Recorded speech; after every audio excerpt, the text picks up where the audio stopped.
इमाम साहब नमाज पढ़ाए हैं, मगरिब में, इशा में, फजर में कुरान ज़ोर से पढ़ते हैं, लेकिन हमारे ईमान वहीं से निकले, अभी पढ़ के आए नमाज, अल्लाह सुपड़ा वल अस्र इन्नल इंसान लफ़ी खुस्र इल्लल्लज़ीना आमनू व अमिलुस सालिहात व तवासौ बिल हक़्क़ि व तवासौ बिस सब्र, सब पढ़ा। व तीन व ज़ैतून व तूर सीनीन इक़रा बिस्मि रब्बिकल लज़ी खलक़, सब पढ़ के आए, सुन के आए, और जैसे ही मस्जिद के दरवाजे से बाहर निकले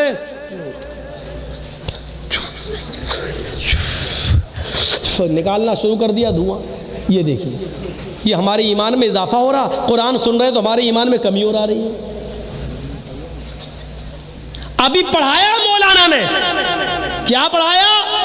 इल्लल्लज़ीना आमनू व अमिलुस सालिहात, वो लोग कामयाब है जो ईमान लाए, जिन्होंने अमले साले की। अभी नमाज पढ़ के आया, अभी ये तिलावत सुन के आया, और यहाँ आने के बाद अमले साले देखो कितना अच्छा, सूरह दुखान की तिलावत शुरू, और स्टाइल से ये हो रहा हमारे ईमान में। हजरत उमर तो नबी को मारने गए और कुरान की एक आयत सुनी तो दिल की दुनिया पलट गई। वाइज़ा तुलियत अलैहिम आयातु ज़ादतहुम ईमाना, मुसलमान तो वो हैं कि जब उनके सामने कुरान की तिलावत की जाती है तो ईमान में इजाफा हो जाता है। हमारे ईमान में इजाफा कहाँ हो रहा है? यानी हम मोमिन है भी कि नहीं है? हजरत उमर फारूक ने तलवार निकाल ली थी, अल्लाह के रसूल सल्लल्लाहु अलैहि वसल्लम का इंतकाल हो गया था, लेकिन उमर फारूक मानने के लिए तैयार नहीं थे कि नबी का इंतकाल हो गया। जैसे आजकल हमारे बहुत से ऊंची टोपी वाले मानने के लिए तैयार नहीं। अगर नबी का इंतकाल मान ले तो पेट के धंधे बंद हो जाएंगे। क्यों? क्योंकि उन्हीं के नाम पे तो मिल रहा है। खड़े होके मिलाद पढ़ लो, नबी आ जाते हैं, अल्लाह के रसूल आ जाते हैं, सवारी आ गई, हम अब खड़े हो गए। भाई खड़े क्यों होते हो? अल्लाह के नबी आ गए, हम इसको मालूम होता है नबी आ गए, इसको मालूम होता है कि नबी आ गए। और इसी वक्त पाकिस्तान में भी कोई पढ़ रहा हो, इसी वक्त ईरान में भी कोई पढ़ रहा हो, इसी वक्त अमेरिका में भी कोई पढ़ रहा हो, तो इससे पूछो कि अल्लाह के रसूल तो अकेले पूरी दुनिया में कैसे जाते होंगे हैं? इसी वक्त कहाँ कहाँ जाएंगे? तो कहते हैं हट बदतमीज। जैसे टीवी में एक फिल्म आती है शाहरुख खान की या सलमान खान की, एक ही चैनल पे चलती है, पूरे हिंदुस्तान देखता है उसको, पूरा इंडिया देखता है। तो जब एक आदमी की तस्वीर पूरे इंडिया के घरों में जा सकती है तो क्या हमारे नबी पूरी दुनिया में नहीं जा सकते? तस्वीर को हकीकत पर महमूल कर रहा है। तो इसका मतलब ये है कि अल्लाह के रसूल की तस्वीरें जाती हैं, नऊज़ु बिल्लाह, अल्लाह के रसूल की तस्वीर तो है ही नहीं, तो जाएगी क्या? और अल्लाह के नबी की अगर तस्वीर होती तो अल्लाह की कसम आज पूजा हो रही होती गले में भाल टाल के। मैं एक बार जब पाकिस्तान गया तो जैसे हिंदुस्तान में जब मंदिर कहीं स्टेशन पे पड़ता है तो हिंदुओं को आप देखेंगे वो ऐसे करते हैं, कोई मंदिर, गाड़ी चल रही, ट्रेन, मंदिर देखा हूँ, आगे बढ़ गई। ऐसी पाकिस्तान के अंदर बहुत सी ट्रेन से अगर सफ़र करेंगे और लाहौर से कराची तक आप जाएंगे तो 24 घंटे का सफ़र है, 24 घंटे का ट्रेन से। तो बहुत सी स्टेशनों पर मज़ार बने हुए हैं, तो वहाँ मुसलमान बाकायदा खिड़की खोल लेते हैं, अब स्टेशन आ रही है, मज़ार आने वाला है, तो जैसे ही गुज़रते हैं, गाड़ी गुज़रती है स्टेशन से, तो ऐसी करेंगे मज़ार, ऐसे हम लोग अपनी आंखों से देखें ये। तो मेरे भाइयों ये तसव्वुर देखें, यहाँ हिंदू कर रहे हैं, वहाँ मुसलमान कर रहे हैं पूजा। अगर अल्लाह के रसूल की तस्वीर होती क्या होता? आज क्या होता?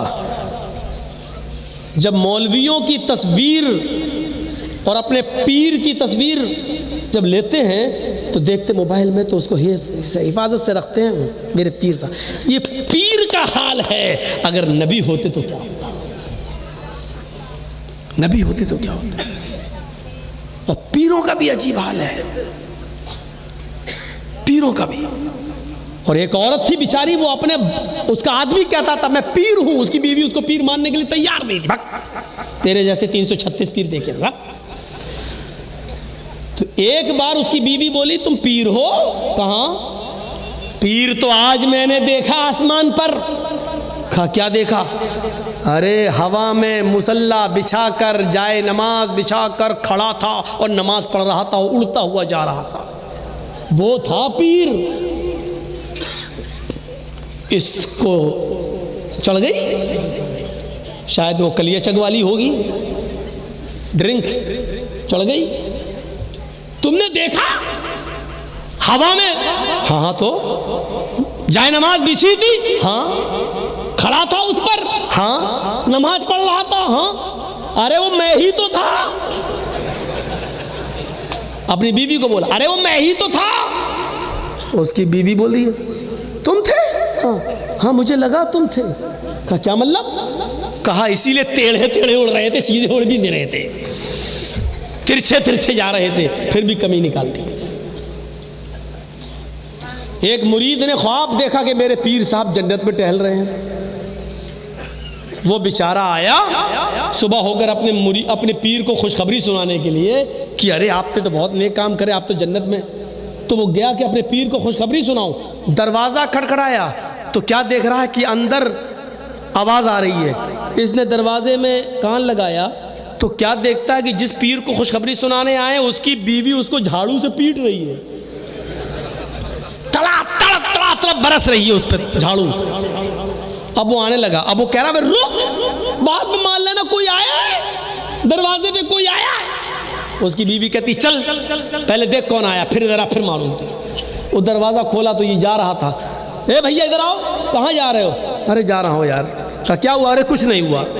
अरे इधर तो आओ, क्यों आए हो बताओ तो। अरे यार रात में मैंने ख्वाब बहुत अच्छा देखा लेकिन यहाँ बहुत बुरा हाल है आप।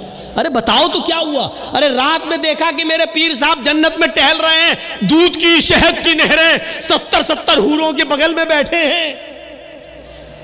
यहाँ तो एक ही हूर से पिट रहे हैं आप, झाड़ू पड़ रही हैं आपको। मैं सोचा था खुशखबरी सुनाऊं, यहाँ तो मेरा दिमाग ही ख़राब हो गया। तो पीर साहब भी बड़े चालाक थे, कहने लगे तुमने जन्नत में देखा, वो बिल्कुल सही देखा। का खाक सही देखा?